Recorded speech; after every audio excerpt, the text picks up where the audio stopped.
Nesse vídeo eu vou responder uma das grandes questões da humanidade, que é a seguinte frase que permeia todo o universo da corrida e todo o universo também de treinamento das pessoas que levam o treinamento a sério. Então, diferentes esportes, eu tenho certeza que várias pessoas e atletas já falaram isso, que é: hoje eu vou treinar na força do ódio. Hoje eu vou correr no ódio só. E por que isso faz todo sentido neurocientífico? E como treinar no ódio muitas vezes faz com que seu desempenho seja melhor. E para te explicar isso nesse vídeo, eu vou combinar os ensinamentos deste livro aqui, que eu só tenho ele no Kindle, que é O Quanto Você Quer Isso, em tradução livre, o livro Ender, do Alex Hutchinson, e a Bíblia da Corrida, o livro mais importante aí de corrida de todos os tempos, que é esse aqui, ó, A Tradição da Corrida, do Tim Noakes. Mas antes da gente ir para essa explicação, eu sou o Nestor, treinador e atleta amador de corrida de rua, e caso tu ainda não seja inscrito no canal, por favor, inscreva-se e também deixa o like, porque esse conhecimento eu tenho certeza que tu não verá em outro lugar. Então é o seguinte, pra gente entender como funciona o ódio na nossa cabeça, nós precisamos entender como era caracterizado os nossos limites em relação a desempenho. A corrida de longa distância já é há muito tempo documentada e estudada. A gente tem mais de 100 anos de documentação e estudos relacionados à corrida. E lá no início, lá por 1920 e poucos, até meados ali dos anos 90, se acreditava que o limite da resistência, o nosso limite físico, era delimitado pelo nosso corpo. Então, única e exclusivamente, a gente conseguiria correr mais rápido, mais longe, ou resistir por mais tempo a uma intensidade alta, única e exclusivamente por nossos músculos. Era o dano muscular que a gente tinha, era a capacidade que a gente tinha de glicogênio, a capacidade que a gente tinha de dissipar calor, que iria regular o nosso desempenho. E se a gente fosse mal em alguma prova, alguma coisa assim, era única e exclusivamente por causa do nosso corpo, a gente não estava bem treinado. Era isso que se acreditava. O nosso corpo é 100% responsável pela nossa performance. Aí, ali por 1990 e poucos, surgiu o Tim Noakes, que foi quem escreveu este livro aqui, e ele surgiu com uma nova teoria, que é a teoria do regulador central. O que é essa teoria do regulador ou do governador central? Ele diz que o nosso cérebro é responsável por limitar o nosso desempenho, que é o cérebro que conscientemente limita o nosso desempenho. Pegando essas informações externas, essas informações periféricas do nosso corpo e utilizando essas informações, então, por exemplo, você está lá, está depletando o seu carboidrato lá no músculo. Pensa que você está em uma maratona, você está consumindo o seu carboidrato muscular, e o que você acreditava antes? Que terminou o carboidrato, pum, vai terminar teu desempenho e acabou. E o que o Tim Noakes falou? Não, tá terminando o carboidrato. Essa mensagem que tá terminando meu glicogênio, na verdade, vamos usar o termo correto, tá terminando meu glicogênio no músculo, mandou essa mensagem pro cérebro e o cérebro pensa assim, ó. O nosso cérebro, ele sempre quer nos poupar. Ele sempre quer guardar reservas porque ele não sabe o que vai acontecer no futuro. Se ele não sabe o que vai acontecer, ele sempre precisa ter uma reserva.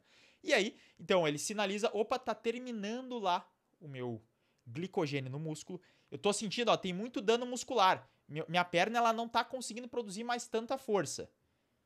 Tá começando a aumentar o meu nível de lactato no sangue. Ele pegava essas informações e ele conscientemente falava assim, ó. Ele não falava, né? Obviamente. Mas o cérebro, ele acabava desligando as nossas funções, diminuindo de forma consciente o nosso ritmo, para que a gente conseguisse terminar aquela atividade e terminasse com uma certa reserva, porque ele não sabe o que vai acontecer. Você pode ver muito bem isso numa questão que é, imagine que você, talvez se você é um corredor mais raiz, você provavelmente já passou por isso, que é, você está correndo e você está muito cansado. Eu já passei por isso, tá? De uma vez que eu estava treinando com um amigo meu, a gente estava fazendo uma rodagem ali pelo interior, numa estrada de chão, e aí a gente já estava visivelmente cansado ali, já vinha num pace 4, e do nada saiu 2 cachorros de uma casa. Só que não era 2 cachorros normal. Os cachorros, eles pareciam uns terneiros, assim, uns filhotes de urso. E aí a reação natural qual que é? Tu pega, dá um grito assim, sai pra lá! E ameaça pegar uma pedra no chão. Normalmente, o que os cachorros fazem? Eles param, né? Quando tu ameaçou isso, eles voltam. Só que a gente fez isso, e o que os cachorros fizeram? Eles não pararam. E aí, eu já tava vindo cansado. Se a teoria que os nossos limites são delimitados, né, são feitos, são colocados única e exclusivamente pelas nossas condições físicas, naquele momento eu teria sido atacado pelos cachorros tranquilamente. Só que o que aconteceu? Eu sprintei para fugir dos cachorros. Ou seja, meu cérebro ativou essas funções porque ele viu que aquilo ali era uma situação real que eu realmente precisava fugir.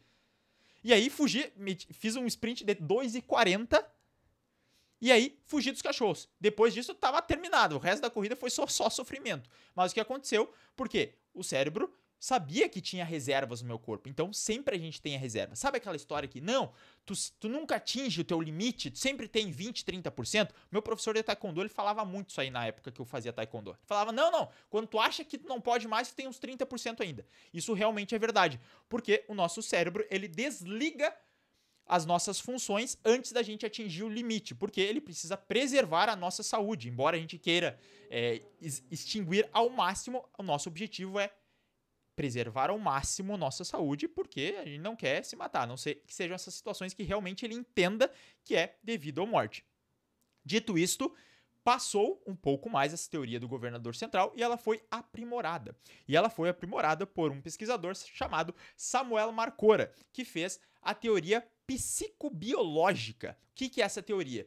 Ele diz que, na verdade, não importa o quanto o nosso corpo esteja cansado, o quanto a gente esteja perto dos nossos limites. A única coisa que importa é a nossa percepção de esforço em relação àquilo que a gente está executando.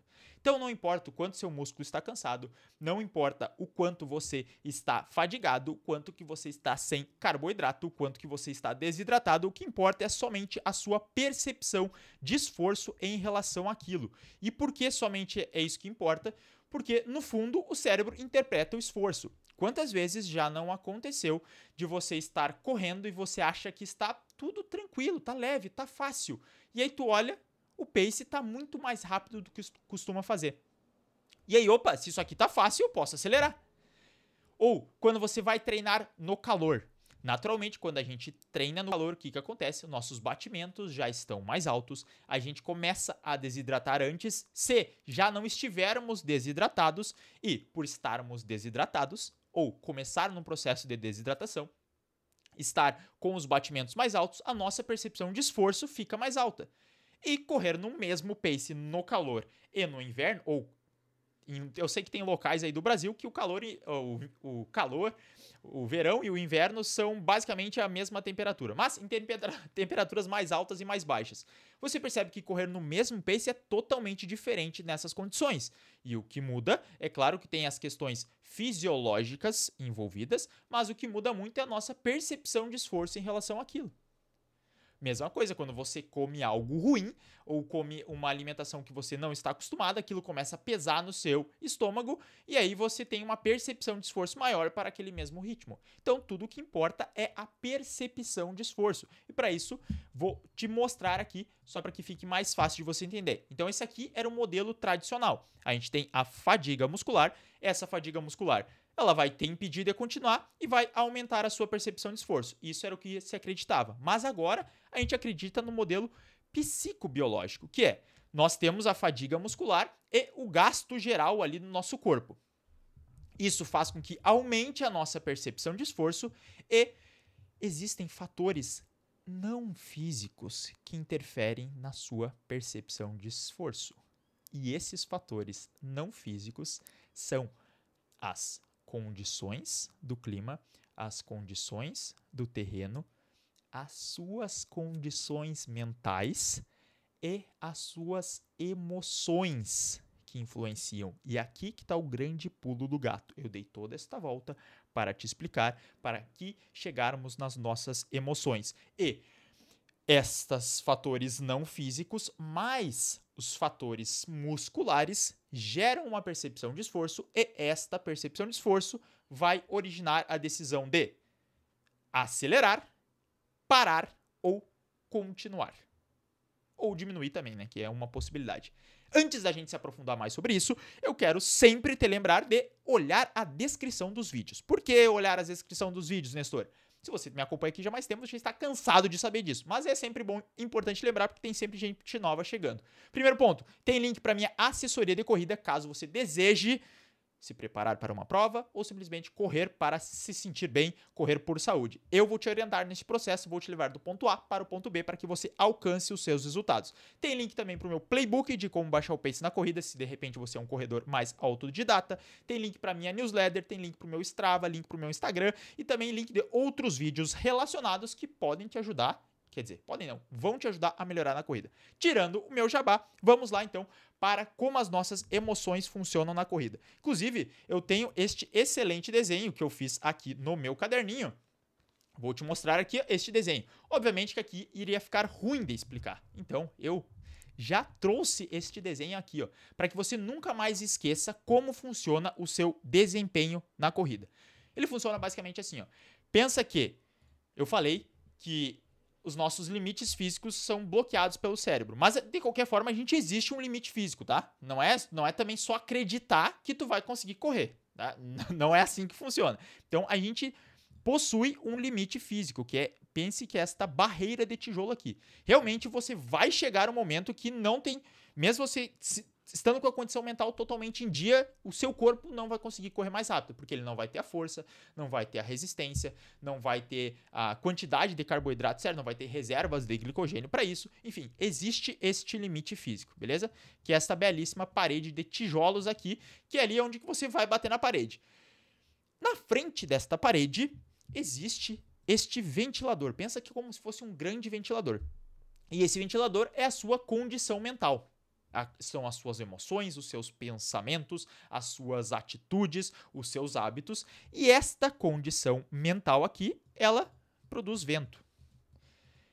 E esse vento é o que vai impedir você, que é este ser aqui, de chegar no seu limite físico.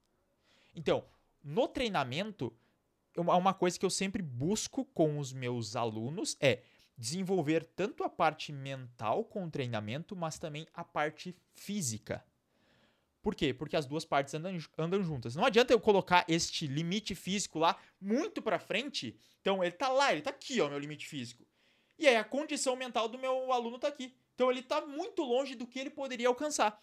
Enquanto que, se eu tiver uma condição física, muitas vezes, menor, mas o meu limite mental está mais próximo, percebe que este resultado vai ser melhor.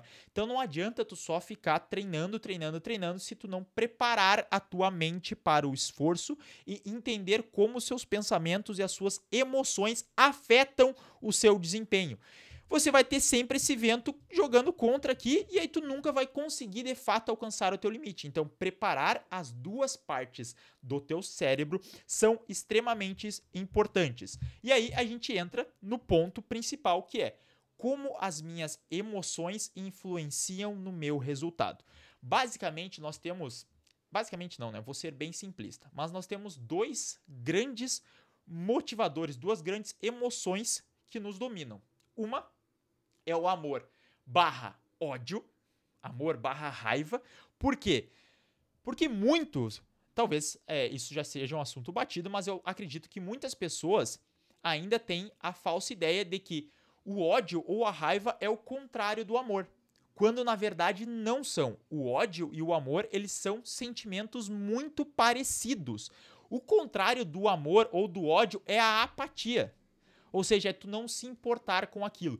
Porque se tu tem ódio de algo, tu tem raiva de algo, tu ainda se importa com aquilo e aquilo mexe contigo. Assim como quando tu tem um amor por aquilo, o fato, a coisa, mexe contigo. Então, eles não são coisas opostas, eles são um mesmo espectro emocional.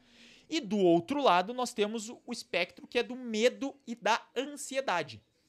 Então, enquanto aqui a gente odeia ou ama muito, aqui a gente tem medo e ansiedade. E como isso influencia o seu resultado final?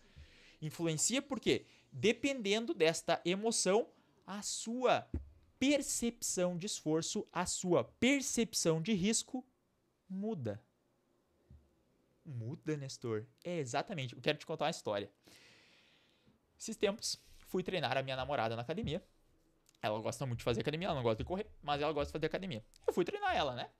E aí, tinha um momento que ela tava fazendo uma série de elevação pélvica e ela falou, eu não consigo mais fazer. E aí eu, beleza, não consegue mais fazer. Aí eu disse, não, mas eu acho que tu consegue sim, vamos lá. E ela, não vai mais, tá doendo muito. né? Aquela dor da corrida, aquela dor do exercício, da corrida não, né? Aquela dor do exercício, onde é que o músculo fica pesado. Eu falei, tudo bem, se tu não consegue fazer mais, é só tu falar assim, ó, Nestor, eu não consigo fazer.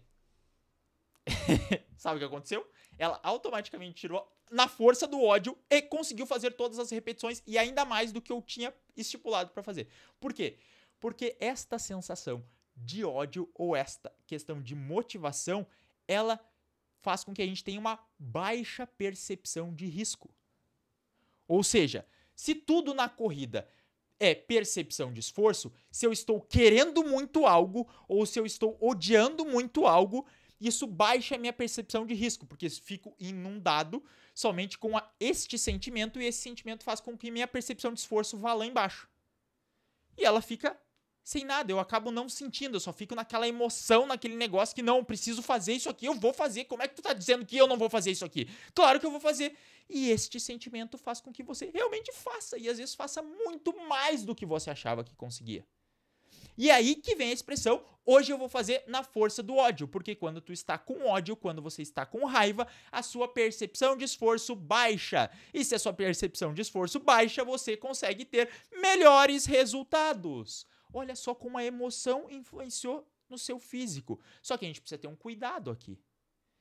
Porque isso pode ser um grande tiro no pé se você estiver no início de uma prova. Muitas vezes você tem um desafeto ali na prova, ou você tá com raiva porque não conseguiu fazer uma boa preparação para aquela prova de corrida e aí, não, hoje eu vou correr no ódio. Só que é uma prova de 21 km. É uma prova de 10 km. E aí tu sai no ódio. Ou tu sai no amor, tu sai extremamente motivado, né? Que lembra? A motivação, o ódio ou o amor, esse querer muito, eles são o mesmo espectro emocional. E aí tu vai acelerar demais no início. Porque tu tá com uma baixa percepção de risco, você não vai estar segurando o ritmo e aí tu vai ter um resultado pior. Porque tu vai sair forte, tá com percepção de risco lá embaixo. E aí sai forte, chegou no quilômetro 8, 10, tu vai quebrar, se é uma prova de 21 quilômetros, porque aí é teu físico. Tu empurrou a tua condição mental além do físico que precisava naquele momento. E aí vai acontecer que tu vai ter um desempenho ruim. Então, controlar esse ódio, essa raiva e esta motivação extra, de repente, que você está correndo por o seu namorado, o seu cônjuge, o seu marido, a sua esposa, você está correndo pelos seus filhos, você está correndo por uma causa nobre, você está correndo por uma instituição. Isso vai te motivar e vai dar um espectro muito positivo. Só que é preciso ter cuidado na parte inicial da prova, porque pode acabar te prejudicando. Mas agora a gente já sabe que o ódio e a raiva é algo que nos motiva a ter uma baixa percepção de risco. Só que a gente precisa ter um outro ponto que também tem que ser falado aqui, que é o medo e a ansiedade. Sempre que você tem medo ou ansiedade, eu vou deixar a recomendação dos vídeos aqui na descrição que fala um pouco mais sobre isso. O que acontece com o medo e a ansiedade? Você aumenta a sua percepção de esforço. Por quê? Porque você acha que não tem controle do resultado que está por vir. Se você não tem controle deste resultado, aumenta esse medo e a ansiedade ainda mais e sua percepção de risco sobe. Sua percepção de risco subindo, a percepção de esforço sobe também e aí para um mesmo ritmo que de repente está muito fácil para você correr, você acaba se sentindo com falta de ar, começa a ficar ofegante, começa a sentir que não vai dar para correr naquele ritmo e isso vai se retroalimentando e vai deixando o seu resultado pior. Ou seja, se a gente voltar aqui para esta tela, quando você está ansioso, até vou fazer um outro desenho aqui. Ó, essa aqui é a sua barreira física. Não, essa cor não. Essa aqui é a sua barreira física, beleza? Agora eu tenho que fazer... Meu Deus, nem sei mais como fazer. Beleza, aqui está a sua barreira física. Quando você está ansioso, lembra do seu limite mental? O seu limite mental vai vir para cá, ó. Então, ó, percebam que vai ter todo este espaço de que você poderia chegar. Só que como você está ansioso ou com medo, você vai ficar longe. Enquanto que se você estiver em condições normais, você pode chegar mais perto aqui. É bem difícil a gente chegar próximo aqui da barreira mesmo, tá?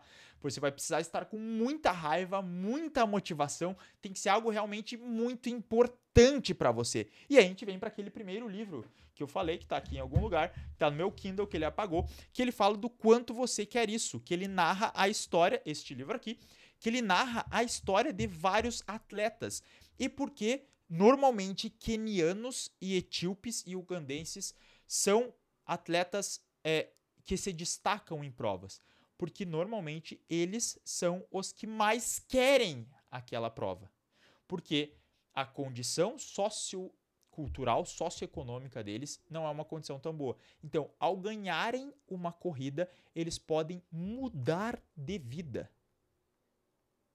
E é o que acontece muito dos casos também, onde a gente tem o pessoal que é gari, que também é corredor, tem casos recentes aí no Brasil, que acabam também tendo resultados muito bons. Normalmente essas pessoas conseguem atingir os limites maiores do seu próprio condicionamento porque elas querem muito aquilo, porque é uma capacidade de mudança de vida. E de repente nós que não temos essa relação tão próxima com a corrida, onde a corrida é muito mais um hobby nosso, onde a gente está fazendo isso aqui e se eu perder ou ganhar uma prova não vai fazer tanta diferença assim para a minha vida.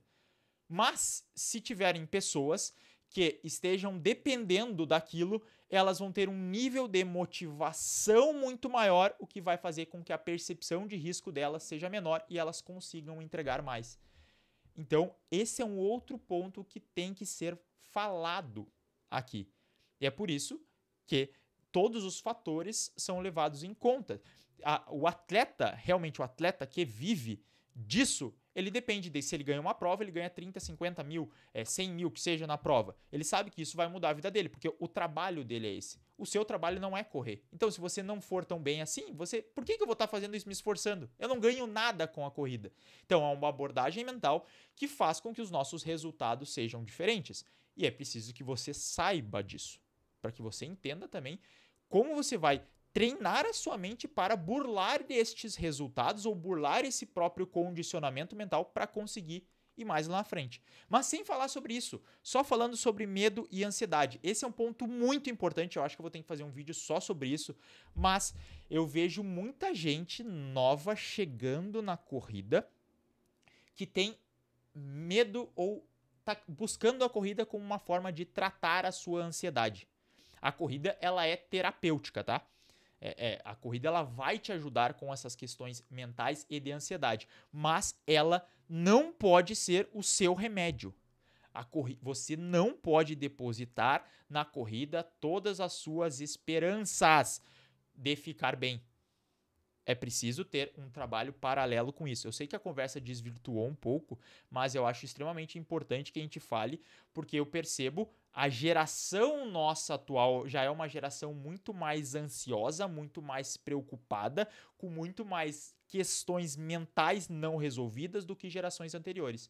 E aí tu entra na corrida onde esta tua emoção, esse teu estado psicológico influencia totalmente no teu resultado físico, pode acabar que essa tua ansiedade, essa frustração, isso aumente muito mais porque tu não tá conseguindo alcançar aquele resultado e isso vira uma bola de neve negativa. Mas isso é assunto para falar em outro vídeo. O ponto que eu quero trazer aqui é o ódio, a raiva, a motivação, querer muito algo é extremamente essencial para que você, se você desejar alcançar melhores resultados na corrida. É preciso treinar isso tanto para segurar um pouco mais no início de prova, quanto às vezes liberar toda esta emoção contida no final de uma prova e conseguir correr mais rápido. E se você sente muito medo ou ansiedade antes de prova de corrida, e eu sei que tem muitas pessoas aqui que sentem isso, vale a pena você procurar formas também de trabalhar isso e não deixar que este sentimento te consuma, porque senão, eu tenho que te falar aqui, teus resultados vão ser piores por conta disso. Espero que você tenha gostado desse vídeo. Se gostou, deixa o like, se inscreve no canal e também deixa aí nos comentários o que tu achou ou pontos que você acha que podem complementar este vídeo. Eu sempre gosto de ler os comentários, às vezes não consigo responder todos, mas eles são sempre muito bem-vindos. Um forte abraço e valeu!